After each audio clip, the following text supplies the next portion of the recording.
आज की इस खास चर्चा में हम एक बेहद ही असाधारण सफर पर निकलने वाले हैं।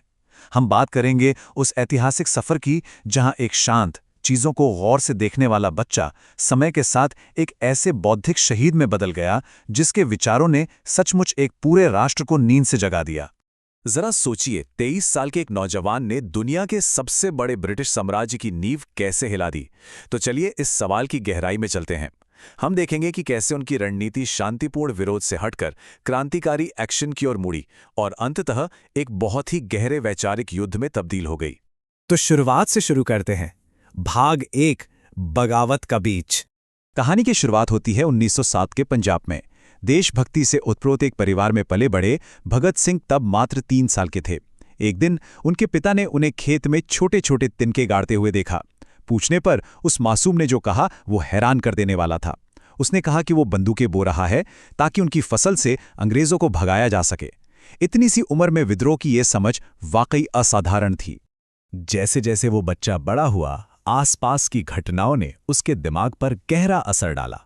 1919 के जलियांवाला बाग हत्याकांड के उस भयावह मंजर ने उन्हें भीतर तक झकझोर कर रख दिया।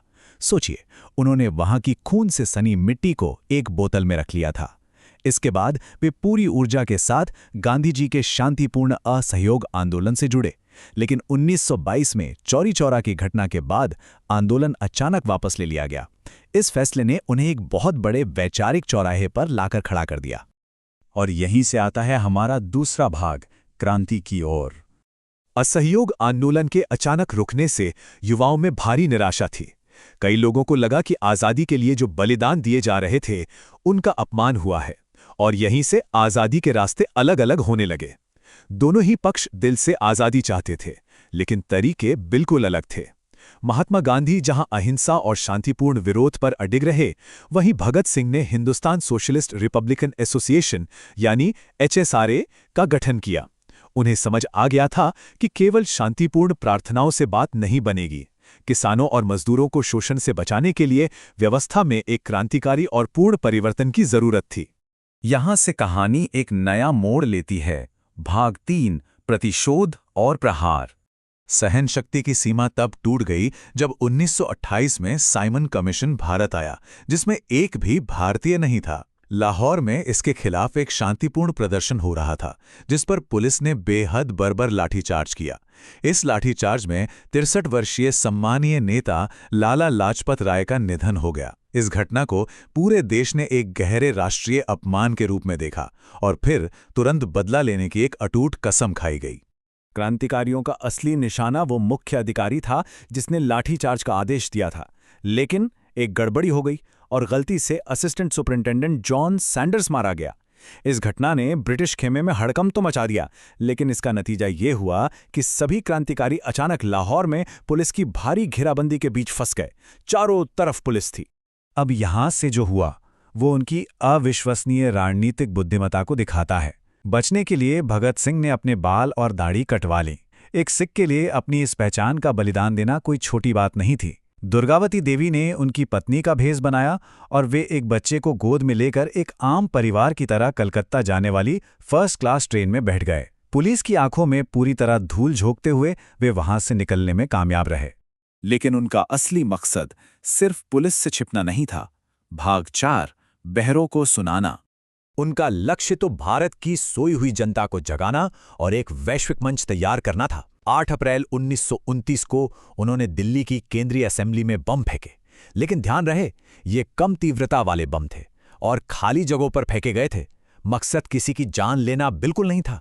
वो बस दमनकारी पब्लिक सेफ्टी बिल और ट्रेड डिस्प्यूट एक्ट का विरोध कर रहे थे। वो चाहते तो भाग सकते थे, लेकिन उन्होंने जानबूझकर गिरफ्तारी दी। क्यों? ताकि वो अदालत के कटघरे का इस्तेमाल अपनी विचारधारा को पूरे देश तक पहुंचाने के लिए कर सकें। असेंबली में जो पर्चे उन्होंने फेंके, उनमें उनका संदेश बिल्कुल साफ था। बहरों को सुनाने के लिए धमाके की जरूरत होती है। ये तानाशाही के खिलाफ सोच समझकर किया गया एक प्रहार था, न कि अंधाधुंध हिंसा। भाग 5, जेल में वैचारिक युद्ध।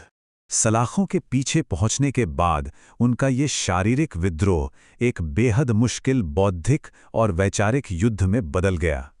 जेल के अंदर का माहौल देखिए, वहां एक गहरा भेदभाव था। ब्रिटिश कैदियों को अच्छी सुविधाएं, अच्छा खाना और किताबें मिलती थीं, जबकि भारतीय राजनीतिक कैदियों को न तो मान्यता प्राप्त थी, न पढ़ने को किताबें मिलती थीं और उनके साथ जानवरों जैसा अमानवीय व्यवहार होता था।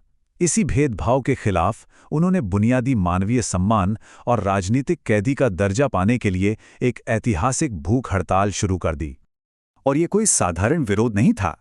जरा कल्पना कीजिए, 100 से अधिक दिनों तक उपवास और ब्रिटिश प्रशासन द्वारा जबरन खाना खिलाए जाने की क्रूरता। इसी दौरान उनके साथी जतिन दास ने 63 दिनों की भूख हड़ताल के बाद अपने प्राण त्याग दिए। लेकिन उनकी इस अविश्वसनीय जिद और दृढ़ संकल्प ने आखिरकार ब्रिटिश सरकार को झुकने पर मजबूर कर ही दिया। फांसी की सजा तय होने के बावजूद ये शख्स जेल में लगातार किताबें पढ़ता रहा। उन्होंने हजारों पन्नों का क्रांतिकारी साहित्य लिखा, जिसमें उनका वो मशहूर लेख मैं नास्तिक क्यों हूं भी शामिल है। उन्होंने साबित कर दिया कि वो सिर्फ शासक बदलने के लिए नहीं लड़ रहे थे, वो एक ऐसे समाज का सपना देख रहे थे जो धर्म, जाति और वर्ग के भेदभाव से पूरी तरह मुक्त हो। और अब हम आते हैं अंतिम पड़ाव पर, भाग 6, अमर शहादत। जब उनके मुकदमे का अंत फांसी की सजा के साथ हुआ तो पूरे देश की सांसें अटकी हुई थीं। 1931 की जटिल राजनीतिक वार्ताओं के बीच गांधी-इरविन समझौता हुआ। यह समझौता उस युग के बड़े वैचारिक विभाजन को बहुत साफ तौर पर दिखाता है। एक तरफ शांतिपूर्ण आंदोलनकारियों की रिहाई तय हो गई, लेकिन ब्रिटिश सरकार सैंडर्स हत्याकांड में शामिल क्रांतिकारियों को किसी भी तरह की माफी न देने पर अड़ी रही। जब भगत सिंह और उनके साथियों को इससे बाहर रखा गया तो पूरे देश में भयंकर आक्रोश फैल गया। लेकिन इन सबके बीच भगत सिंह का निडर होना हैरान कर देता है। मौत सामने थी, पर उन्हें कोई खौफ नहीं था। जब उनके पिता ने फांसी से बचने के लिए दया याचिका दायर की तो उन्होंने अपने पिता तक को फटकार लगा दी। उनका स्पष्ट मानना था कि उनका समझौताहीन बलिदान देश के लिए जिंदा रहने से कहीं ज्यादा बड़ा प्रभाव डालेगा। डर का आलम यह था कि एक बड़े जनविद्रोह के खौफ से ब्रिटिश सरकार ने सारे नियम तोड़ दिए और उन्हें निर्धारित समय से 11 घंटे पहले ही छुपकर फांसी दे दी। वो महज 23 वर्ष के थे जब उन्होंने चेहरे पर मुस्कान लिए इंकलाब जिंदाबाद का नारा लगाते हुए फांसी के फंदे को चूम लिया। तो अब हमारी चर्चा के अंत में ये सवाल बचता है, उस 3 साल के बच्चे ने सचमुच खेतों में हथियारों की फसल तो नहीं उगाई थी? फिर उसने असल में क्या बोया? जवाब बहुत साफ है। उसने आज़ादी और क्रांति के वो अमर विचार बोए थे जिनकी फसल ने आगे चलकर दुनिया के सबसे बड़े साम्राज्य को भारत छोड़ने पर मजबूर कर दिया। विचारों की इस ताकत को समझना ही आज के इस विश्लेषण का असली सार है।